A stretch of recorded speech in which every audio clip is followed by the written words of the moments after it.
Mr. Chairman, distinguished guests, and fellow Americans, there are no words at my command to tell you how deeply honored I am with this privilege of being able to share this Memorial Day with you.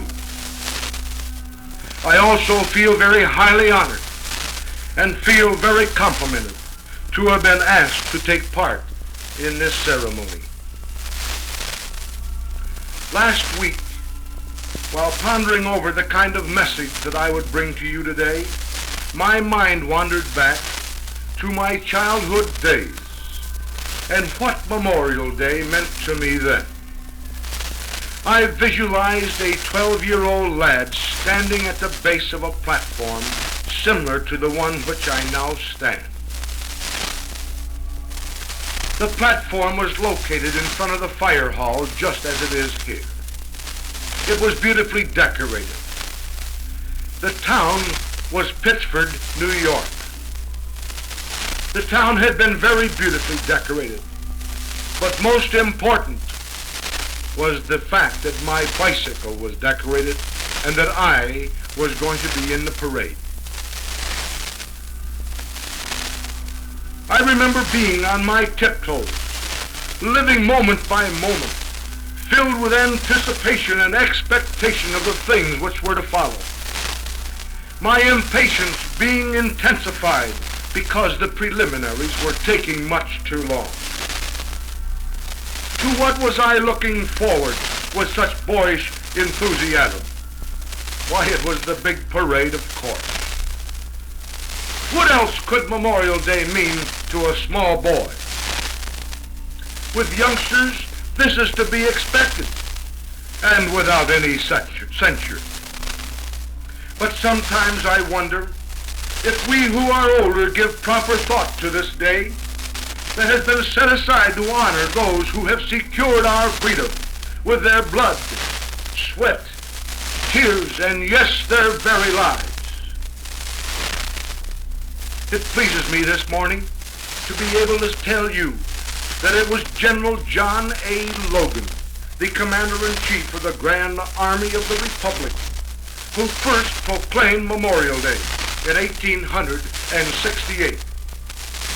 Memorial Day had its beginning 2 years after the close of the Civil War, when the widows, mothers, and children of the Confederate dead strewed the graves with flowers.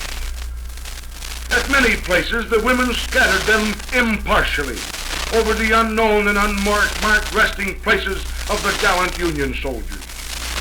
As the news of this touching tribute flashed over the North, it aroused, as nothing else could have done at that time, a new national friendliness and love. Soon, this became the custom which was taken from the South and became so dear to us today as Memorial Day. Out of their sorrows and the common alike from the North and the South, this day has evolved and developed into being a sacred day.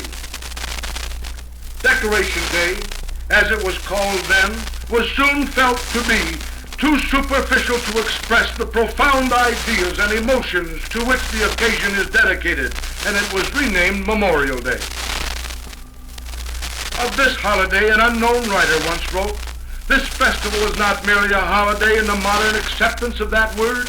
It is truly a holy day, sacred to the memory of the glorified dead who consecrated themselves to their country and were baptized in their own blood." In the rapid pace of these high-pressure days we live in, it would behoove us to pause, to dwell upon the memory of the illustrious dead who gave their lives for this country and who typify that higher and truer Americanism which lies within us, but dormant and latent indeed, yet ready to spring again to the service when the needs of our country evokes a new call to arms. So let us today pay tribute to those who paid the supreme sacrifice by reviewing the basic freedoms for which they died. Americans fought and died for a way of life dedicated to the ideals of liberty, equality, and justice for all. Ours is the only nation in the world whose creation and existence are predicated solely on the golden rule. Our forefathers left us a heritage for happy, successful living. The very essence of the American way of life is deep-rooted in the sacredness of the free individual. We look upon man as being created in the image of God. Being thus created, every man is equal in the sight of God. We recognize then the truth of the brotherhood of man in Christ Jesus.